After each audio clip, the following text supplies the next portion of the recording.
Ladies and gentlemen, welcome back to another episode of the Gooms Podcast. 90% of you guys are actually not subscribed, so please make sure you hit that subscribe button and turn the bell notifications on so you can get notified every time we release a podcast. Enjoy the episode. We specific when we moved into the place, we were like, I don't care what it costs. If it costs me an extra 15 quid a month, I want the best Wi-Fi you can possibly get. And it's like, it's not too bad, but that's what I'm saying. I chop up the big file into the smaller ones, and then I just sort of drip feed it to my phone when I need, like say I want to post a bit of content, I'll just, download it. Oh wait, so you edit on your laptop though? Only the chunks. So say I get given a half-hour file and there's like different videos that I've filmed. And then you'll just put it into your phone and then put it into whatever app you're going to make to put your subtitles and all that. Yeah, for sure. You should, if you ever want to get like something better to edit on, DaVinci Resolve is quite good and it's free. Is as it? well? Yeah. Oh, okay. Well, there's this really good marketing agency that I know. What's the thing called? GMS Creatives. Plug. But yeah, anyway, ladies and gentlemen, we have been rolling. Welcome back to another episode. This is episode 23 of weird the you Gooms doing Podcast. the intro. It feels weird you talking now. I'm used to doing it. I'm going to flip it right back to you, baby. So yeah, H, take it away, my boy. Ladies and gentlemen, boys and girls, dogs, cats, kids, welcome back to the Gooms Podcast. Such a fucking idiot, honestly. No, we have to. I've started adding stuff to the end, man. Because everybody listens to the Gooms Podcast. You know, we've said this so many times, but we're actually in the top 100 business podcasts in Jamaica. Oh yeah. Uh-huh. Unbelievable. But yeah, we've got a very special guest here today, guys. So yeah, introduce yourself, bro. Sound boys. My name's Quinn. I'm a online coach, ex-PT, etc. Make content, change people's lives, young guys mainly at the moment. And yeah, that's about it. You made that. You said young guys. It used to be girls though, didn't it? You made that transition. Yeah. So it was. So when I first started, it was like anyone and everyone. As you sort of you're just trying to get a bit. Yeah, right? Exactly. And then I thought the best course was to go towards females because I thought that would be the easiest. They're slightly easier to talk to through Instagram because they're more likely. Say if a guy that just messaged you out the blue, you just wouldn't reply. Whereas sometimes females they'll just keep a conversation just going, and it's easier for as a to sort of go through and lead gen.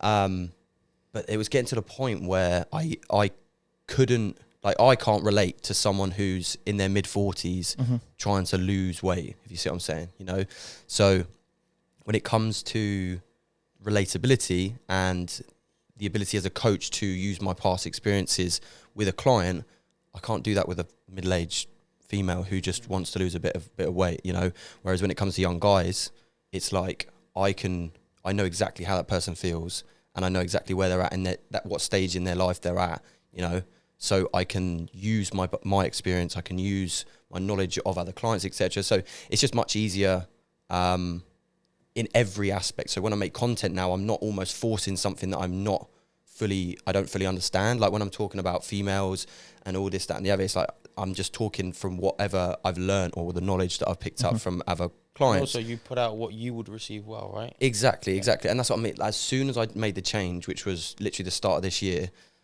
the content that I was making, I got that fire back to make the content instead of like sitting there talking about something else. Me and H had a conversation between ourselves, like, fuck me, Quinn stepped up every time I put my Instagram.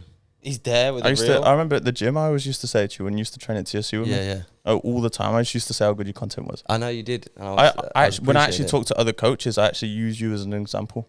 Appreciate that. That's what they should be doing. If it's true though, bro, you push consistent content pretty much every day. Yeah, for sure. Like good video content. One thing that I definitely knew that I kind of wanted to touch with you on the pod, I want you to go through your story a little bit because I know before you were struggling when you left uni and then you hired a coach to help you grow the business, didn't you? Yeah, so I mean, it depends on how far we want to go back, but as far as you want to take it, bro. Well, I mean, I've always been athletic and always wanted, like, do you know when everyone's like, I can't have a desk job? And it's like, that's almost, even though right now I sit at a desk all day doing clients, but it's now obviously it's gone almost full circle, but I always wanted to do something in sport and as soon as I had a friend or one of my football coaches, he was a PT as well. He did that and he used to rock up, and I've told this story before, but he used to rock up to football training with this LV wallet filled with cash, and I'm like, that's what I fucking want. I was like, whatever he's doing. And so I went through uni doing sports coaching, and then did my PT qualification at the same time, like side by side. So came out of uni, and then lockdown. Literally, I left uni as lockdown started. So it was a bit of a tough time because I just got home. I'd been living, you know, with mates, almost on your own, but, you know, without parents and all that sort of stuff. And then coming back to then being locked down with your parents is not a good, it's a recipe for disaster. Me and my dad are very, we get on like a house on fire, but as soon as one of us is not in a good mood, it's an absolute nightmare. Yeah. But so when I got back and I was sitting there and I was like, I can't just sit around, you know. Some days I might be more lazier than others, but I can't just sit around and not have something to push for. So I started literally like asking my mates, did anyone want to do Zoom workouts? So I was doing, that's what literally started the whole business. Really. That Zoom workout during lockdown really was a thing. And I literally, instead of just do it, so I literally created. So I had a vision of QPT Fitness, and that's originally what it was, and started doing Zoom stuff like mates and family and all this sort of stuff. And I built up to the point where my first ladies Zoom, so I split it up. It was female and male. Had like 45 people on it. I was fucking so nervous. Yeah, I was literally pacing around the garden like 10 minutes before. I was like, oh my God, what have I done? Like, what have I done? And literally I was shitting my pants, and then did it, and I was sound, and then it slowly whittled down, and then I was literally I grew the business from that. Like I got a group of guys who were paying me monthly to do these Zooms during lockdown. How much were they paying you? Literally like peanuts, like 10, 15 quid a month. But it's just something. Yeah, it was something a little extra. And obviously in lockdown, everyone's just like, they can't do anything else. So they're just like, I might as well do that. And that's why I guess a lot of people got into fitness. You either got into it or you completely ditched all fitness. You know, you just sat there drinking and eating shit, or you actually turned to a marathon runner. That's pretty much the two ways. But so I started doing that, and with the Zooms, and then I just got to the point where I was, as I said, at home, and like my dad was like, "Yeah, you can stay here for as long as you want." And because I'd been in Worcester, I had loads of mates in Worcester, and as I said, me and my dad were like just. Wait, so where is home? Home is Surrey, so down south. Yeah.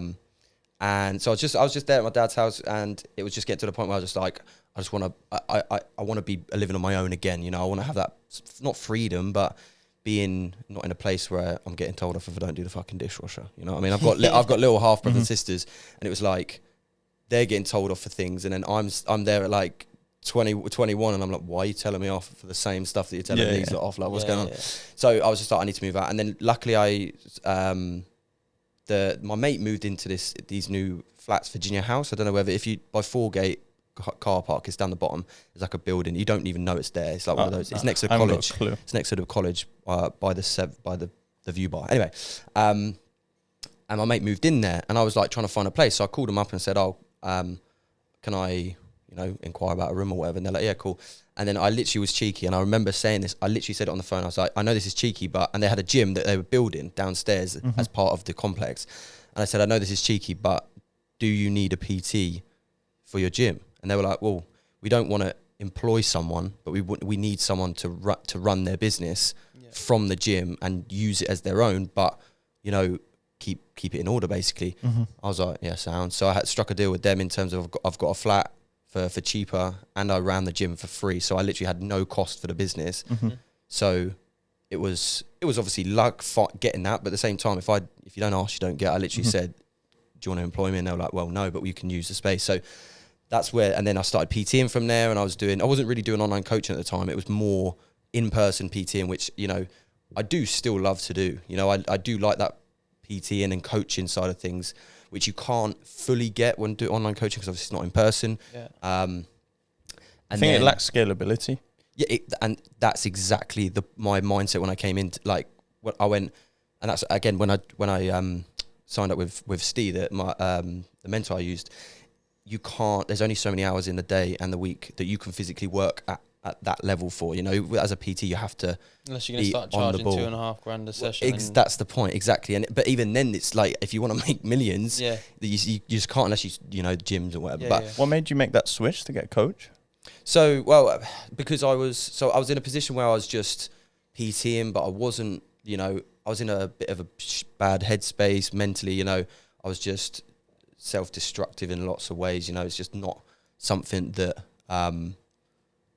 It was just not working. ruin the shot. Sorry. I couldn't see any of that. That's good. Do you want to go back to before I got up? That's right. So I was working and I was PTing and I was sort of like playing this, happy, healthy PT, but I really fucking wasn't like it was bad at the one point. You're struggling? Yeah, really bad. I was living on my own, so no one could tell me that I couldn't drink, I couldn't do whatever else, and it was just locked down as well. So like January, February, March of 2021, after the initial summer, it was literally I couldn't work, I couldn't PT because no one was allowed to come into the building because obviously if there was lockdown restrictions, etc. So I couldn't work. So I had a gym downstairs that was obviously the one that I ran. Didn't touch it once in 3 months. I was literally just like, fuck this, I'm not doing it all, because it was just completely. And this is what I preach about on my program now. So you didn't do your job at all and go down and look after the gym? Is that what you mean? There was no one to be in there to look after it, right? Yeah. Oh, okay. There was people who lived in the building, but like I was going down and checking. I was doing what I needed to do in terms of that, but I personally didn't train myself for 3 months. My mindset was just like, fuck that, nothing's going well, blah blah blah.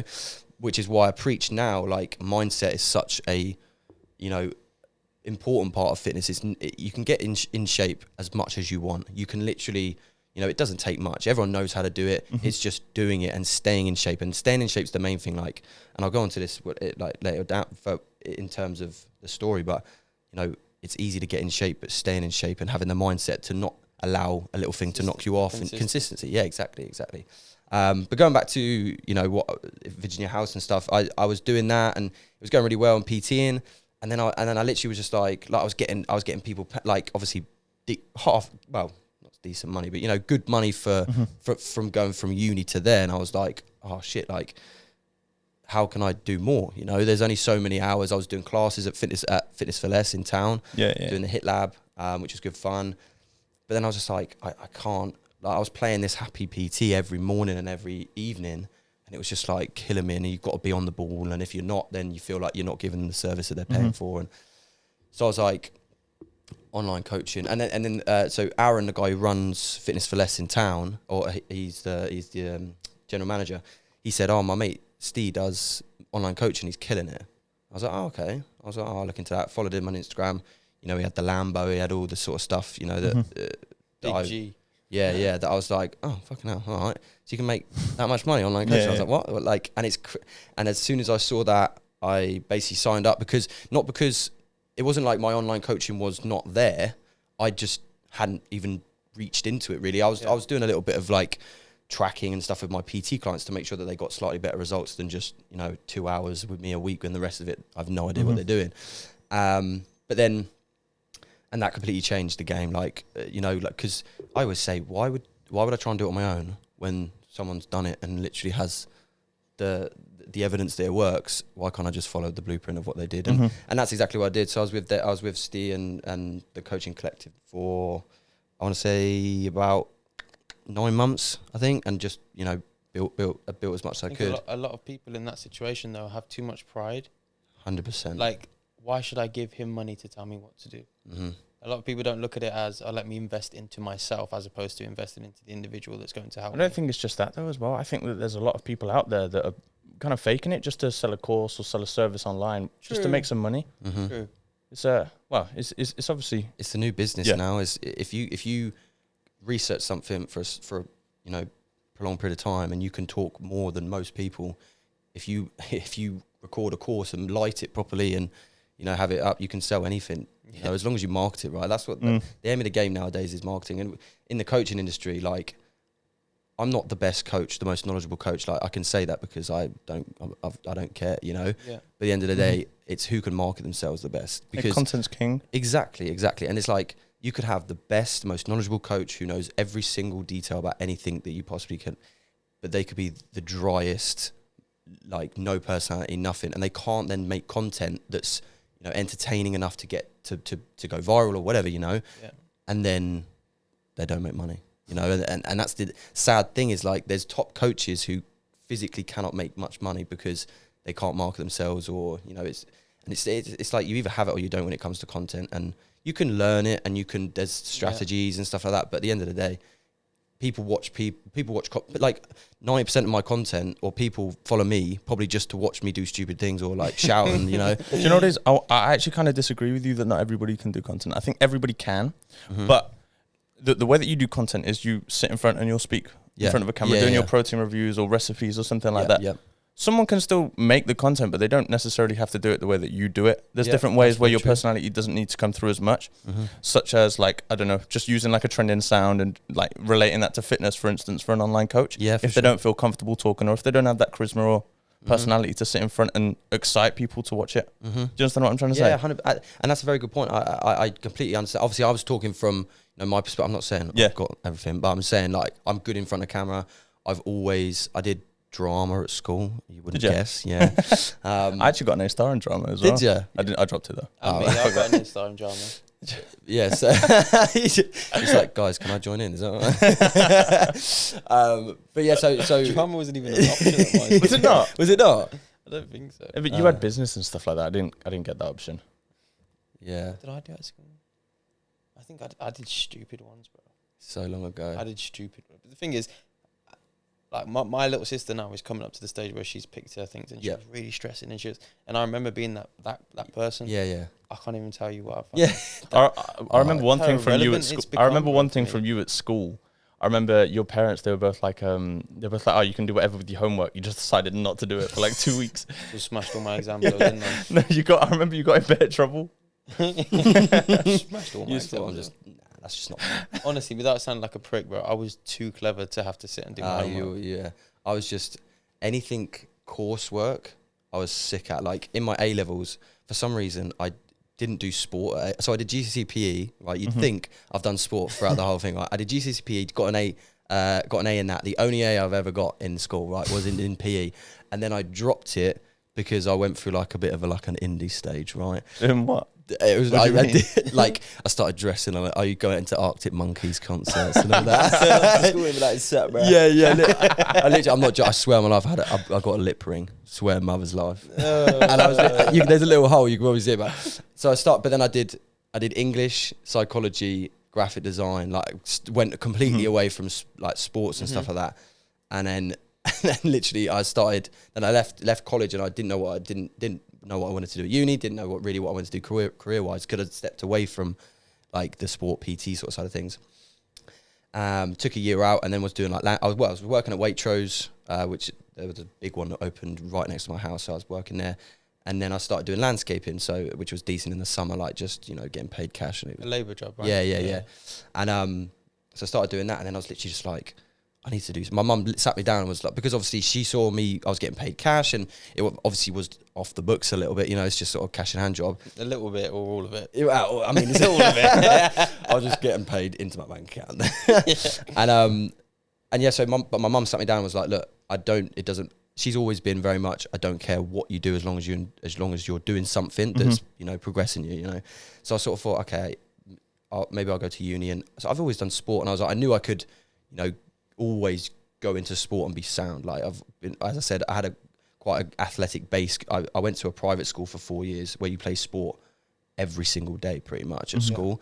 So I had a good base, going from there. And then to secondary school, I went to just a state secondary school.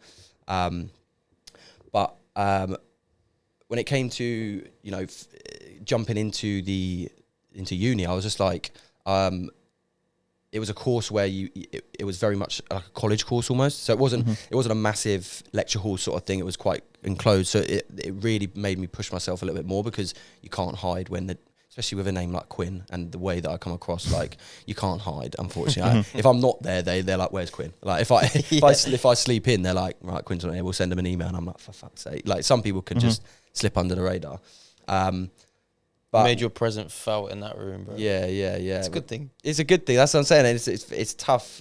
It's tough sometimes when you just want to. I'm hungover or something like that, and I'm just sat in the corner of those, and then and they're like calling my name, and I'm like, please just leave me alone today. I can't be dealing with it.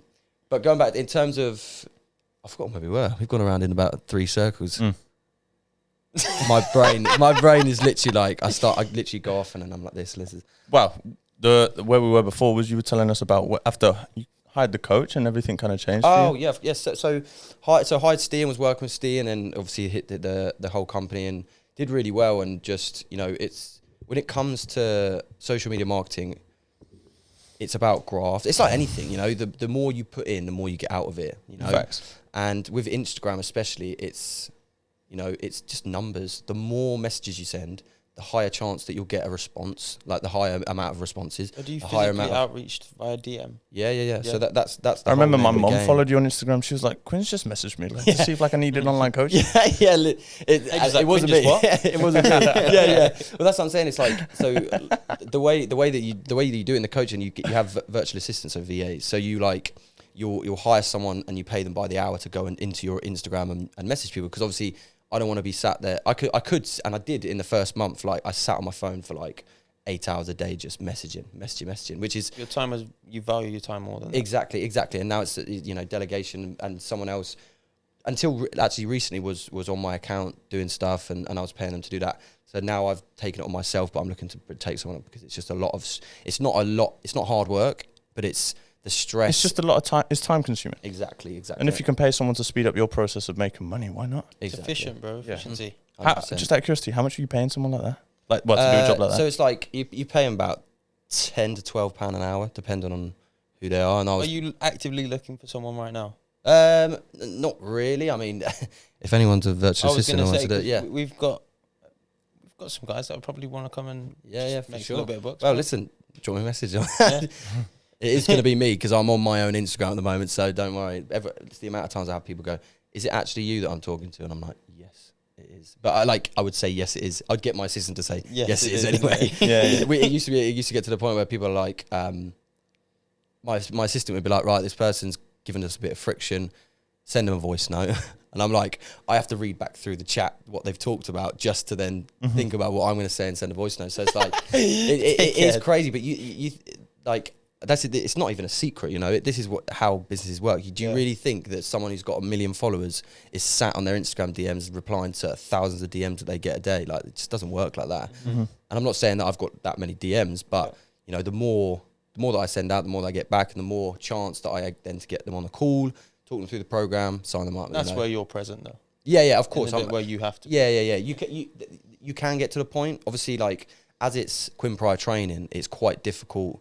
Right now it's QPT, so you can get a little bit of leeway. But if someone was speaking to me, or thinking they're speaking to me in the DMs, exactly. Yeah. And then on the sales call, it would be me there. You can get to the point, you know, where you can have sales, you can have your closers who do it for you and stuff like that, which is, you know, to the point where I want to get to. But I like doing the sales calls, and I like doing the content.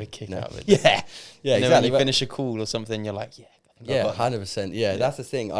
That's why I put myself in a bit of a, not a hole, but when I first started doing it, I was getting like kicks from people, you know, signing up and paying in full. And like, I was going from where people were paying like very small amounts for PT in a month. So like 100 to 200 quid each. And then I'd, you know, have different clients. And then someone would, when I first started, my program cost, for 3 months, it was 675. Which now isn't much compared to what I charge, but at the time, what do you charge, if you don't mind now, saying? So I do 4 and 6 month programs. Oh, so you don't do, so no one can just sign up for a month or anything? They have to. No. It's all in contract. Not going to get any results, are they? No, exactly. You don't get results. It protects my business from people just jumping in I was and taking all the knowledge. A lot of PTs, they do just charge by the month, and like, okay, like months up, or start of the month, pay your £200 for instance, and then just work it like that. Yeah. You probably did set up like that until you realised that I'm not really going to grow the business that way. That's the thing. And it's like, there's no protection. So like I do have payment plans. People pay it monthly, you know, it's good to have that. But at the same time, if you're, and this is what I say, like a coach who is paying monthly, they don't care whether you get results or not, because the more months that you don't get results means the more months that they're going to get paid, you know? So that's why I sit down and say, right, if you say 4 months, in 4 months time, what time of the year is it going to be? Is it going to be the midsummer, end summer? Is it going to be winter? What time? So then we map it out, do a whole roadmap of like, this is where we're going to be when at this point. At that point, they're at the end of their contract, you know, if they pay in full, then it's obviously all sorted anyway. If they want to split it up, then it's like, right, you're in contract for 4 months. you owe this money. I'm just allowing you to spread it out. That's the difference, you know. It's not like you can pay by Klarna, bro. Swear down, you can pay by Klarna. Oh, can you? Have you got like an online Stripe? Yeah, I use Stripe. Yeah. So literally, you actually can play by Klarna. Yeah. I'm not joking. So I did a summer shred, like a 8-week summer shred recently, and I was doing it for like 400 or 500 quid or whatever, and people can like. I was taking it up front, and the good thing about it is.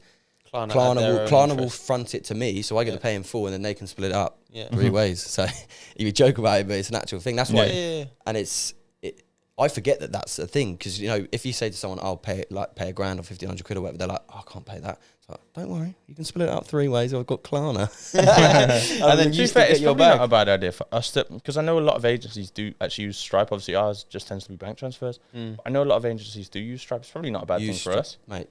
Do it.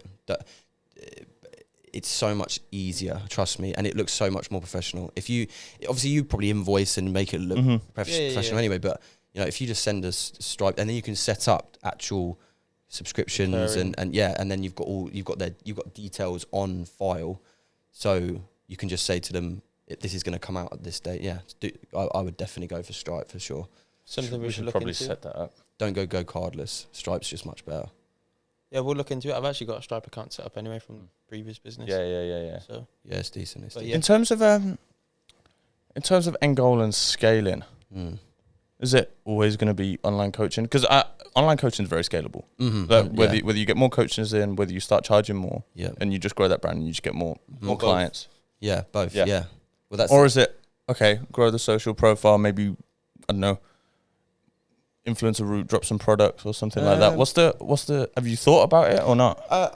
Right now, I'm still just over a year into online into business. You know, like I was doing PTing before. I don't class that as business. That was just. Oh shit! So when we met, it was like literally like start of your journey.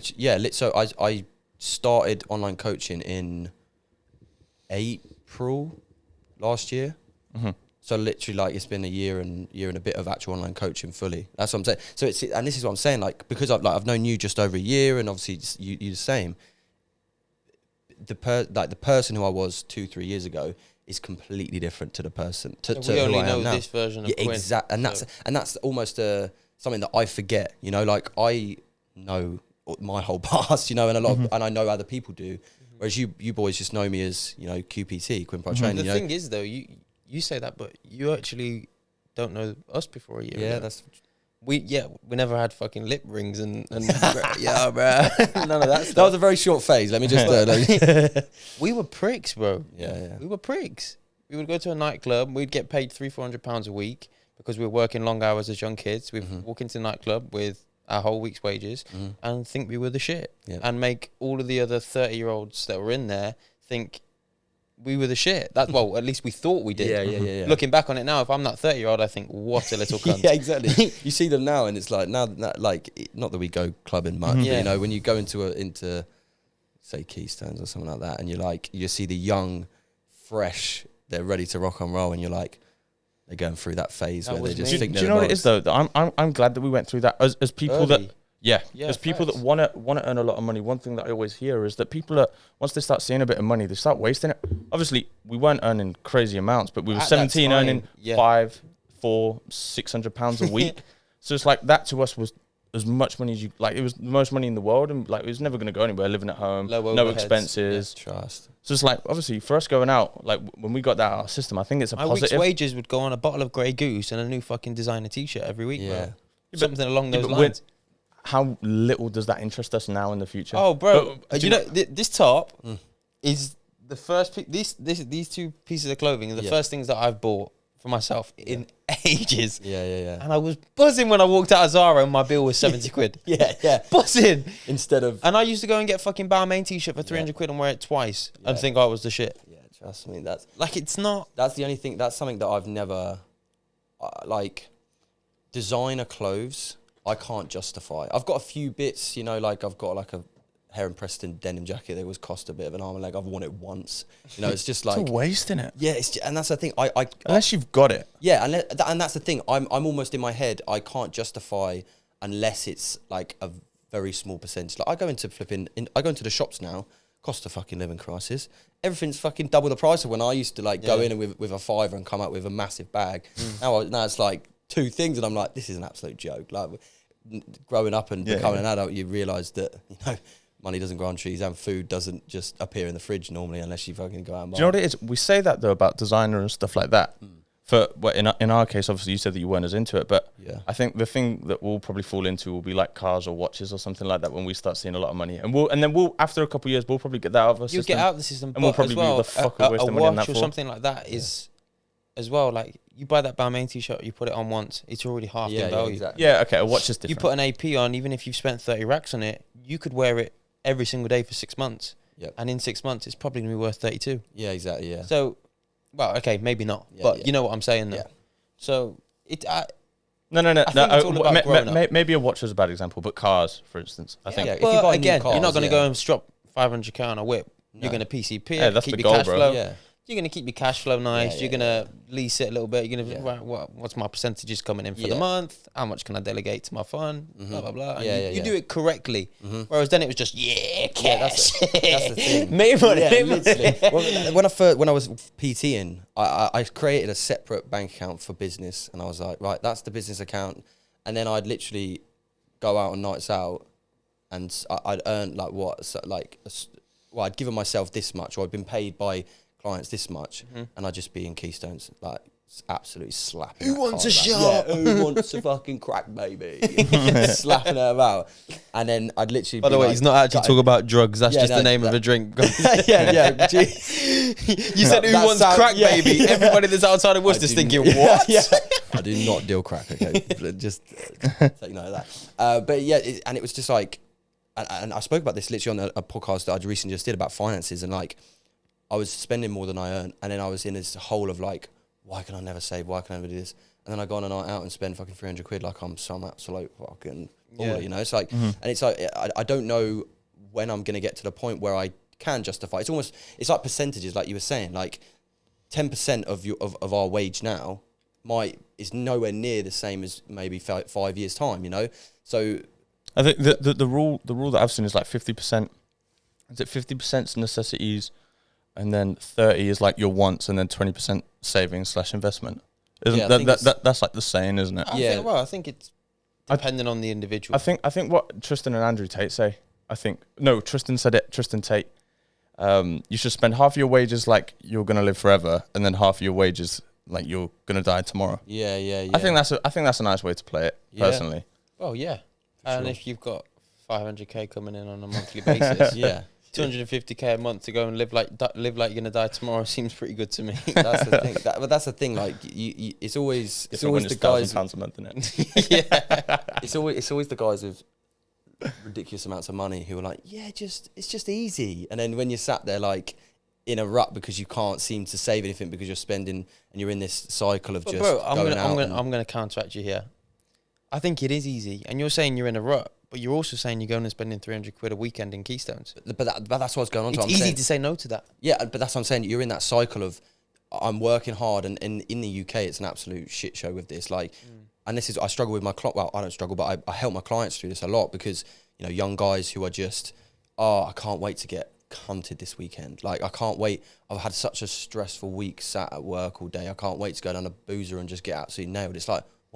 What's the take antidepressants? You're gonna be worse on Monday again. Exactly, yeah, and you're in the same. And that's what I'm saying. When you get into that rut, you can't almost see a way out because you're just so in it and you're just doing the same thing. And until you take a step back, you need to tell your clients start listening to the Gooms pod, man.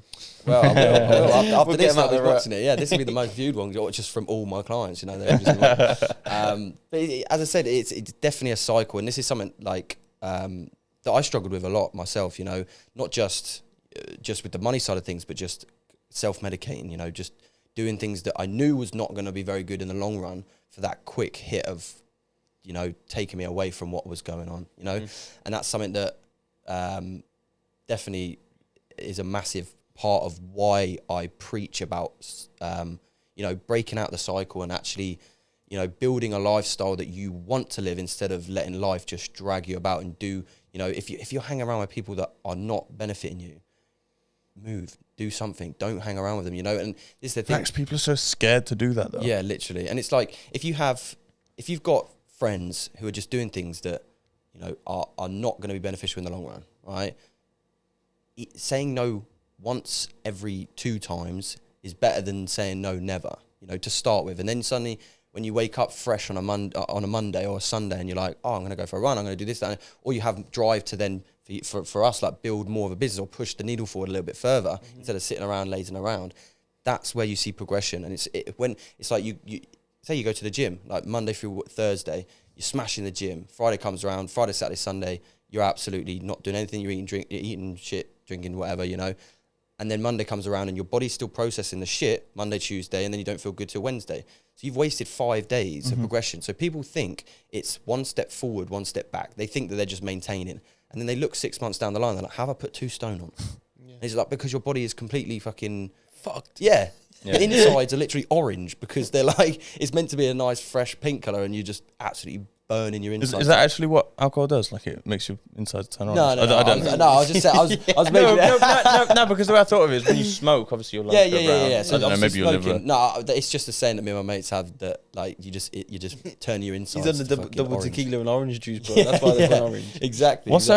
Did you have to change friendship groups, like lose people in the past or anything? Well, like no, I still pretty much are friends with the same people, but I moved. So obviously I've got my mates in Surrey where I grew up, and I still see them, still speak to them whenever I go back and whatever.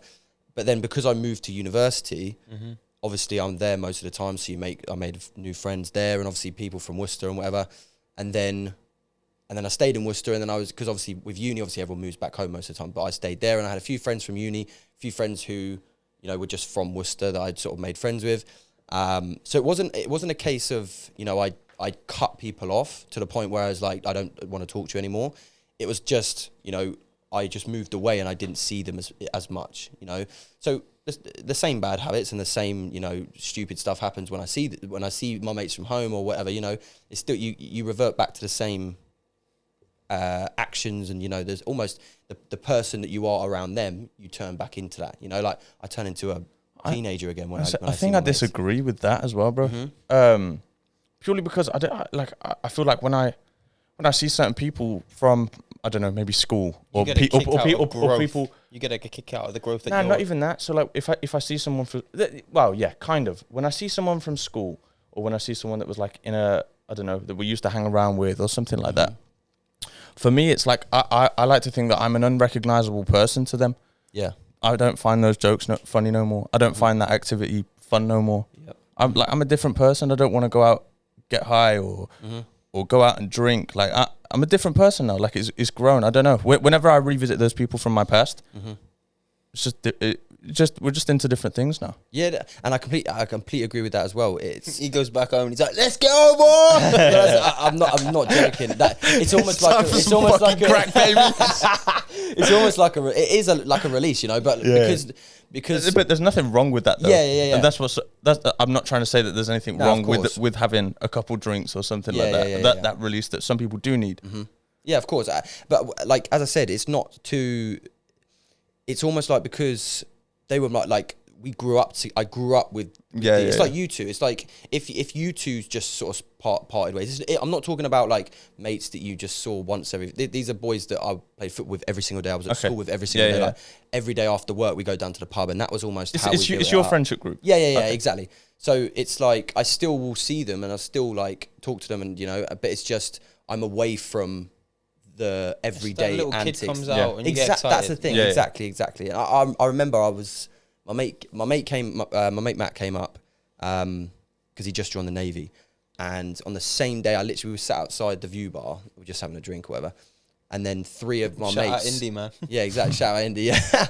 And then 3 of my mates just walked, who I didn't know were coming. They just walked out of the View Bar, and literally I couldn't believe it. Like, it was crazy. It was like seeing them in Worcester was a weird thing anyway, but like as soon as I saw them, it was like we just turned into idiots. Like shots. Yeah, it's like that, and we just like all the old like inside jokes like were coming back, and it's like when you see someone like after a long time, it's nice to see some. But as I said, it's now, especially like I moved even further away from home. It's a longer. It's I can't just nip home now. It's like 4 hours, so it's a long nip home. But it's definitely something that I'm working on. But because me and Lacey are now, you know, we've moved away from both our homes, and even Worcester it was a home for me for a long time. It's now, you know, because we're so focused on work, it's just me and Lacey, you know, just absolutely nailing it and trying to build, you know, a life now instead of allowing other things like the weekends, drinking. Even though, you know, the guys in Worcester that I was friends with, you know, they're not massive drinkers. They're not always out, you know. But at the same time, there's always something you can do, you know. And if you take yourself away from that, which, you know, we've done, even though I'm sacrificing certain things, and, you know, like seeing your mates and just, you know, you have a sick laugh with your mates, you know. Whereas now, because it's pretty much me and Lacey, even though I love her to bits and she's, you know, amazing, we're just with each other the whole time, you know. And we speak about this. We speak that she misses, you know, almost that office space. You know, I've never worked in an office, so I can't. We need an office. Yeah, I think. Our office would be fun as fuck, though. Yeah. No. Yeah. You said. Yeah. I know it would be fun as fuck. But you said that you spoke to someone that like productivity just skyrocketed. Skyrocketed, and I think that it will, bro. If we're there opposite each other, like, because I know that if someone, let's say I need to go on my phone just to find something like useful for whatever I'm doing. Like, and then for some reason it just fucking ends on. Why can't I hear Instagram Reels? Come on, bro, get back. Yeah, exactly. It's just that little thing that will make a difference. That's the thing. And the next few times, it's not even that. It's like, I'm not going to be that fucking bitch that is opening TikTok or Reels, bro, opposite you when you're grafting. You can just hear it. Yeah, that's the thing. Me and Lacey will sit next to each other, and I just get distracted so easily. Like, especially because obviously my job is easy Instagram. Though. How easy is it? So I'm literally, I'll upload like a video, and I'm just like, whilst it's loading, the first and will come up, and then I'll just scroll down. And I'm like, oh, let me just check my TikTok notifications, and then suddenly I'm just watching like Speed or something like that. I'm just like, oh, bro, he met Ronaldo. Yeah, bro, it was beautiful. He goes, that's silly, man. And he goes, relax. He goes, sorry, man. Did you? He met the Portuguese president as well. Yeah, he hugged him, guy, man. Did you see the Instagram story after? Nah. He was frothing from the mouth. I saw him bark when he met Ronaldo, though. It made me cry. Yeah. No, but bro, he's like, yo, you man don't know me. Like, however he's saying, he's like, I got it done. But he's like sweating, crying. There's like foam coming out of his mouth by how much he's shouting. Yeah, it's like the best story ever. It's like the best story ever. Because I finally did it, man. But anyway, moving away from Speed. I want to dive into, you mentioned Lacey. Obviously, to the people that don't know, that's your girlfriend, right? Yeah. What is it like having a girlfriend? Because me and H touched on it 2 episodes ago. Having somebody that understands your end goal and understands your purpose and is supportive of that. How beneficial to you is that? It's huge. It's like one of the biggest things. It's one of the things that I didn't almost know I needed. You know, when you're younger and you're just trying to find someone, it's quite just clapping cheeks. Yeah. Jesus Christ. But yeah, so he's like tapping him in. This is a Get Hard reference, bro. We ain't fucking going around doing orgies. Come on. Whoever's just listening to this is just gone, what the fuck has just happened in the last 20 seconds? Go watch Get Hard. Will Ferrell, Kevin Hart. Brilliant movie. I know what you're going on about now. I know what you're going on about. But like when you're younger, it's just like trying to find someone you don't really know what you like, you know, and when you're in school, you don't do anything else except, you know, schoolwork, really. So once you get into business, you have to have somebody who's there supporting you 100%. If there's even the slightest, you know, inkling that person, not that they don't support you, like they don't want the best for you, but they don't understand business side of things and self-employed. And I think it's the type of person, because some people, they find it, if someone was, for instance, if someone was to say to me that I can't do something, it's not detrimental to me really at all. It might piss me off. It might make me angry because I know that I can fucking do it, but it's not detrimental. Make you go get it more. Yeah. That it fires me the fuck up. But there's some people that you're going to say to them, I can have this, but then they'll say no. No, you can't. There's no way that you can ever obtain that. That can be really detrimental to some people and fuck everything up. 100%. And you can't allow your future to be determined by other people. You're the only person that can actually change what you're doing. I saw like a saying. So carry on. Let me. It was literally would have fitted in perfect now, but I forgot it. Cheers that one, H. No. I'm gonna remember it. I thought we were gonna sit there for like 30 seconds just in silence, waiting for him to think about it. No, keep going. I'm gonna fucking find this shit. Go back to. We can do the silence if you want, and I'll just cut it. No. Post production, we can chop that bit and put it in where we wanted it. Comes back in. This new? Yes. So right. Okay. Right. No. I've got it. He's on stoic Instagram. I've got it. Right. I saw this earlier, and I was like, wow. I was okay. People believe in aliens they've never saw, but don't believe in themselves every day. It's just, it's true though, bro. I saw that. I was just like, it's fucking true. Like, people don't believe in themselves, but they'll believe in fucking fairy dust, Fugazi. Like, they'll believe in nothing. Fugazi. Yeah, Fugazi, yeah. Which one is it? Is it Fugazi or Fugazi? Fugazi. But you are, like, I have clients who come to me and they go, or they don't think they can do it. That's the biggest barrier between someone actually, getting in shape or whatever they want to do, because they're like, I can't do it, so I'm not even going to try. That's the main thing. And the amount of people who, clients have come to me and be like, right, I just need to sort it out. And then suddenly where they get to is absolutely way further than they even thought they would. And then when they get to that point, they've got new goals now. And that's what it's about. It's not about, there's obviously, you can have big dreams and all that sort of stuff. But at the end of the day, once you set a goal, if you get there and you're done, you're not hungry enough. You need to push it, and you need to then, when you get there, you're like, right, what's the next thing? And then it's building and building and building. Yeah. And that's obviously scaling. But if you don't have that mindset, then, stick to whatever you want to do. The same, literally, bro. We had this exact conversation where a checkpoint in our business is a certain number, and we're not going to name it because we don't need to. But we were 2 yeses away from it, and we basically got the 2 yeses, or very close to getting the 2 yeses. And before we'd even said, let's go out for a celebration drink, let's go and do this, or shall we book a holiday, shall we go there? We were like, okay, but now we're only 3 yeses away from the next checkpoint. Oh, exactly. No, we're 2.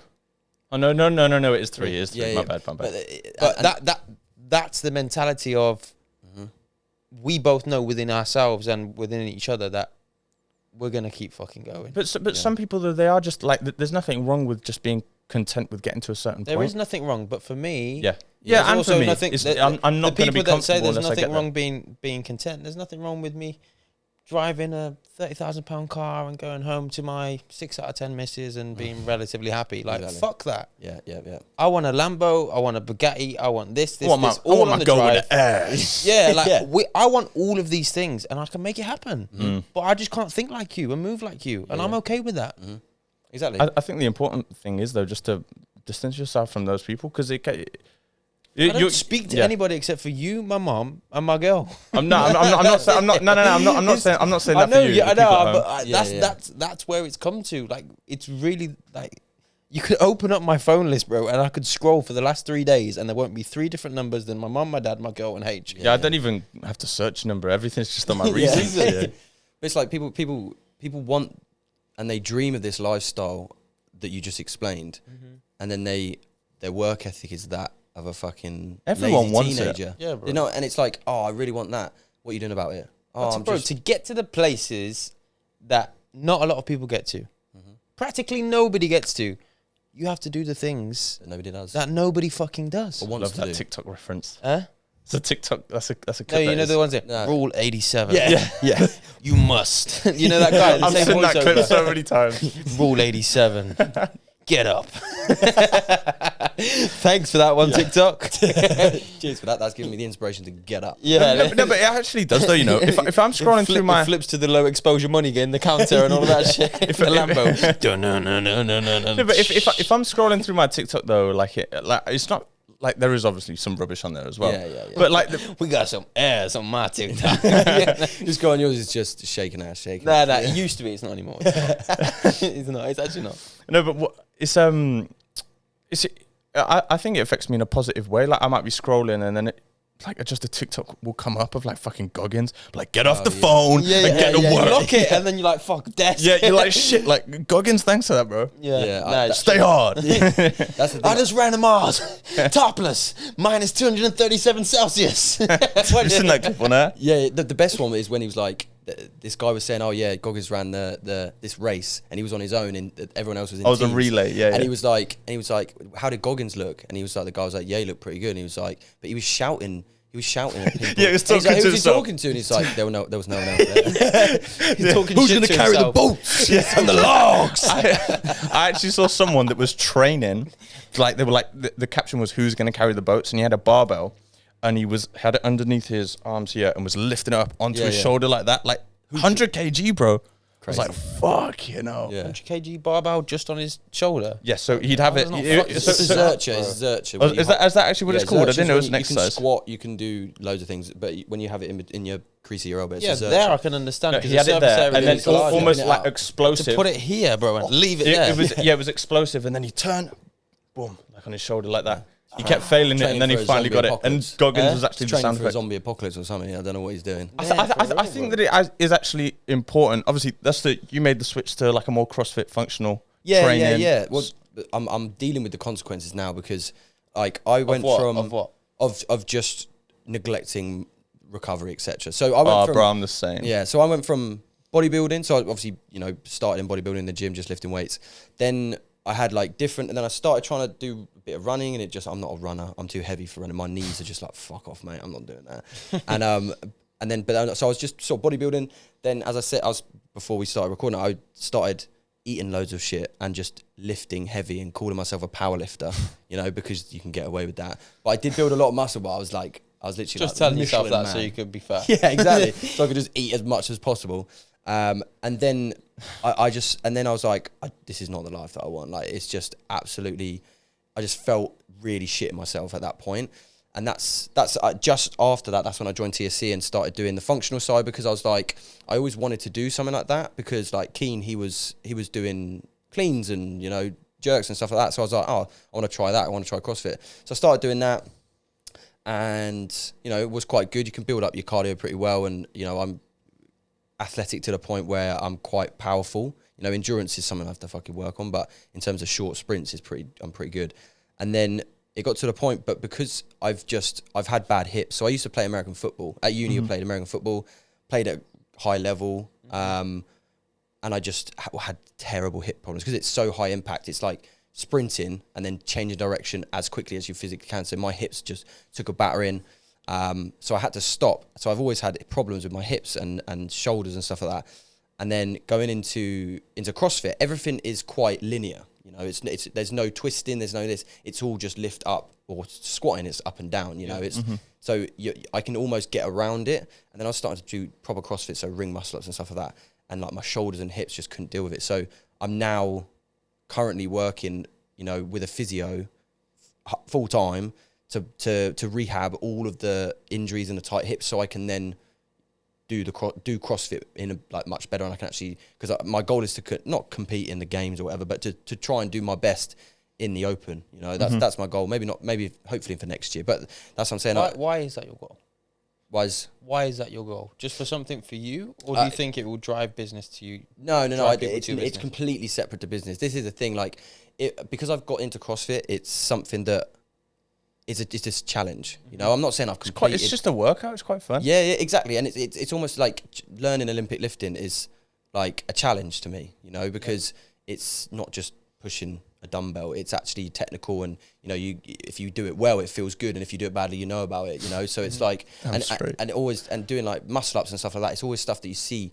I wish I could do that, and then once you learn it, it's almost like I can tick that off. But it's with CrossFit, because it's almost, you don't win. You never win. And that's the same with fitness in general, or business you can win, but that's what we're talking about. There's always more you can do. Even if like the numbers that I did in my first month doing online coaching was like 3 or 4 times what I was making as a PT, and I was buzzing. And then the next month I'm like, okay, let's do more. And I'm like, you've just literally made like ridiculous amounts of money compared to what you're making. Why is it that my mindset's now more, which is a good thing. I'm not saying it's a bad thing. It's sometimes I'm so glass half empty.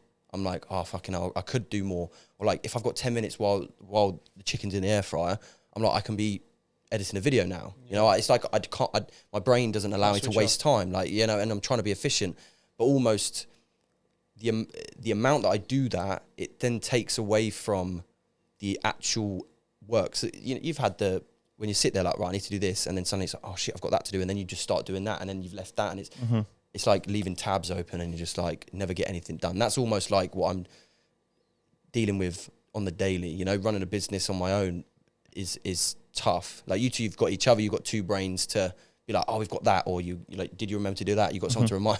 But obviously, me and Lacey work together almost as a team as well. But when I'm doing things on my own, when I haven't told her about my clients or whatever, it's a struggle and it stresses me out. Sometimes I feel like almost I'm very hard on myself, critical on myself if I forget something. You can make minor I'm the same, bro. To change that though, bro. Yeah. You can make minor adjustments. Just write a to-do list at the start of your day. That's Delegate 5 minutes to do that. Or there's different softwares, or you can. I think I need to do that. Like I schedule my calendar on my Mac. I leave it open. Yep. And I put your tasks. locks. Like I lock it into the time things of what needs to be done, and you can't, or like a reminder. You can't tick off your reminder until you've done it. Yeah. And it's going to keep coming up on your homepage. It's going to keep pinging up on your Mac. And if you press remind me in 1 hour, it's going to come up in your face again. And if you ain't done it, fuck me. Yeah. What am I doing here? Yeah, for sure. There's little tiny things that you can do just to help you structure your day. I think procrastinating on things is like really detrimental. Like I know that I definitely struggle with it. I'm not so much with fitness in terms of actually doing things with the business. Like I'll put it off. But I was listening to a podcast with Steve Bartlett, and he's like, his job, this guy that is guest that he had on, he's a procrastination coach.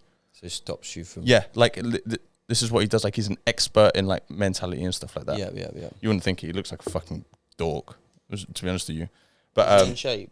No, not really. Well, he can't be that much of an expert in mentality. No, it's not like so much mentality. It's like it's to do with like productivity. That's a better way to put it. And he actually doesn't believe in to-do lists. He just says when you know to do something, he was like the same way that he said the same way that you'll be like, oh, I thought of another task, I'm going to do that instead. But then you forget about the other one, and that's when you forget about it. You just have to get that first thing that you've done. Yeah, they say that always do the first task because that's the thing that your brain has told you is the most important. And then once you start to think about 2, 3, 4, 5, 6, you can get to those once one's done. And it is tough because I'm always feel like I'm on a time frame. You know, like the days are ticking over, the hours are ticking over. And they go too quick when you sit there and you procrastinate, and then you start doing your work eventually. And it's like, fuck, where's all the time gone? Yeah. And then you're working till late. Oh man, do you know what I said? I said I'm gonna have. I said this to my mom, or did I say it to you? To actually just structure my day in terms of working hours.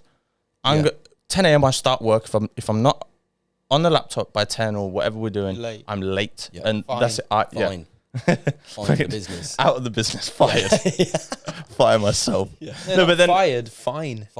Yeah. Oh, so how much are you gonna fine me? Yeah, you got a little jar that can £1. Just put £1 in. £1 for being late. Yeah, something, bro. In there, boy. Hey, Tenners. Can't be late. What's going on? Yeah, you're playing 10 a.m. as well. If I was late for 10 a.m. there's something seriously wrong with you. You need to check my pulse. If I was putting tennis in a fucking jar, I'd have no money left every time I was late. You know, how much are you going to be late then? No, exactly. That was not even being late. Yeah, that's true. I can't pay the fines. I can't be late. I can't pay the fines to myself. You're literally bankrupting yourself. Right, the fines would just go to our work deal at the end of the month. Exactly. And get smashed. Yeah, exactly. No, but then and then like finish work at a certain time, so I have that time to switch off. Because like do a lunch break, but it's tough because we've got things on the days where we're going somewhere or we're doing something different. It's a completely different day. If it's a shoot, it's a day out on the field. It's tough. It's a day out on the field for us. Out in the sticks. Yeah, literally. But there's plenty of days where we're at home and it's like I should really like when we are at home. I should just say to myself, okay, I'm starting at 10. I finish at 6. As soon as 6 comes, switch off. I'm family time or I'm with my girl and I'm just chilling. And that's that relaxed time, which I feel like I struggle to have because I procrastinate, and then that's one thing that will naturally fall into your routine if you have the office, because it's it'll be different. It's not walk downstairs and I need a shit. I want to sit on the toilet for a bit. There's snacks in the fridge. I'm gonna eat. I'm gonna go to the fridge. I'm gonna make something. I've walked past the living room and my sister's got this new tape podcast on or something, and little things like that. That won't happen in the office because you go to the toilet. As soon as you come out of that toilet door, you're looking around and everyone's still fucking grafting. Yeah. And if you don't go and graft, then you're like you said that you're not going to be that one motherfucker. Yeah. Well, that routine will fall into place. Yeah, well, that's something that I've been doing for the last couple of weeks. Actually, is I've always trained in the mornings. That's obviously that's at TSC. That's where me and Harris met. You know, morning sessions. And then when I was training at Blueprint, and I've always done the mornings because it's like you get it done and get it out of the way, and then you got the whole day, right? Yeah. But when I was training at 6 a.m. till 7, get home, it's 7:30, 8. You can start the day. That's normal start. When me and Lacey moved, we were waking up at getting to the gym for 7. You know, a little bit more because the only reason I was up early because Steve was up. He had to train in the morning, so I was training with Steve, and I'd go to the gym, doing CrossFit, conditioning, warming up. It's 2.5 hour workout. Like I'm in the gym a long time. Get home, it's 10. Eat, shower, 10:30, 11. I don't start till 11, and I'm like, the day is gone. I'm most productive in the morning. Yeah, and it's like now I'm literally I wake up, have a coffee, sit in the sun, get outside in the sun for a bit. I'm going for steps now because obviously cutting and all that. Health and fitness coach, have to do that. And even though I hate steps, they're fucking shit. I like walking. Do you not find it like therapeutic? Well, I feel unproductive when I do that. For a start, but that's just business brain. I'm like, what? But now I can do. I go on the treadmill. Can't you mix it up? And I give yourself a task to do whilst you're being remote. Yeah, and normally I think the best. Or even a podcast, bro. Yeah, Gooms Podcast. Yeah, just a Quinn Podcast. I'll just start my own. I'm starting my own podcast. Quinn Podcast. It'll just be me. I'll be like, you're actually gonna start your own podcast? Yeah, I just bought a mic. Not one of these fancy. Oh, are you gonna do like on your own? Yeah. I'm just gonna do a solo pod, which I'm gonna base. Do you need an editor? Maybe. No, we'll actually do it for you. Yeah. Well, it's one of our services. Yeah, for sure. But we'll take care of you as well. Yeah, sound. Appreciate that. So it's mainly to do. I want to sort of push it towards. And you can even use our kit for an extra premium price if you wanted to. Guys, can you see what's happening here? Thank you. So good at plugging. I didn't even know it was going. But yeah, so because like we've spoken about, like I was in bad place, and you know, I'm not saying I've made it, but I've got myself out of the habits and the cycles and the mindset that I was in, and that's what I'm trying to help young guys. That's why a lot of my legacy guys are, you know, they're younger guys. That's who I target. So it's a podcast that is I'm going to use the content if I speak about something, you know, that I can use, but it's not specifically. I spoke to my dad about this actually. It's not specifically about fitness. It's about mentality and how, as a young person, you have so much potential, even if you don't think you have. You should listen to the Bedros Koulios podcast. He just does a solo pod. Sometimes he gets guests on, but it's just a solo pod, and it's strictly mentality and business or fitness. Yeah, but he talks about being is directed at males. It's a male podcast. He talks about being the best man you could possibly be. Yeah. Well, 30-minute ep, something like that. Something perfect. Small. And his clips go crazy on TikTok as well. That's the first one I'm going to speak about. Like, there's a lot of stuff that I haven't spoken about in terms of on podcasts and stuff. I'm saving it for that. About past experiences, and you know, a lot of young guys do self-medicate, like we were saying, drinking, drugs, whatever it might be, because that's the easiest escape, and to get the dopamine, you know, to get that hit. And it's something that I struggled with, and it's almost like I want to just help I want to, like you guys, you know, helping young guys. I want to sit there and have young guys listen to what I'm saying and learn from my past experiences, and hopefully they don't make the same mistakes, or they can almost see the path that they're going down that isn't going to be the one for them, you know. And that's all it's going to be. And I don't know how it's going to go. I would love to be able to, you know, be a podcaster full time. That's, you know, I'd love to. It's be able fun, to do bro. That. It is fun being a podcaster. And I love doing podcasts. I've listened to podcasts for like literally like 15 years. I've always loved podcasts. So the thought of me doing my own is like pretty crazy. When I hired out the podcast studio, I've done those, but like a solo one where it's just, you know, me and the microphone. It sounds cringy, but it's like that's what I wanted to do. And the first one's going to be my whole story, like what do they say, unfiltered. You know, I'm just I'm gonna go QPT unfiltered. because like as I said, as we were talking, you guys know me, but only the me that I am for the last year or so. You know, that's the only person that you see. So you'll have a good insight into the process that I've gone through, and the you know, the I can't think of the fucking word. Steps that you needed to exactly. The process that I've gone through to develop myself, you know, and that's why people can look at me if they first see my content and they're like, oh, this fucking knob, he's just shouting, you know. But it's like there's so many different things that come into the whole QPT ecosystem, you know, that people don't know, and you know, if someone was to take one look at me, they'd think, oh, he's probably a knob, you know. And I've so many people have said that to me before. Like, I thought you were going to be a knob at the start, but because I know that I'm a good person, I know that I get along with anyone. I don't care about anything. It's much easier for me to, you know, come across as a knob on Instagram, because that sells more than just being really, really nice, you know. But yeah, so the pod, it's pending. Yeah, it's going to be soon. I was going to film it actually this weekend, but obviously I've got the mic.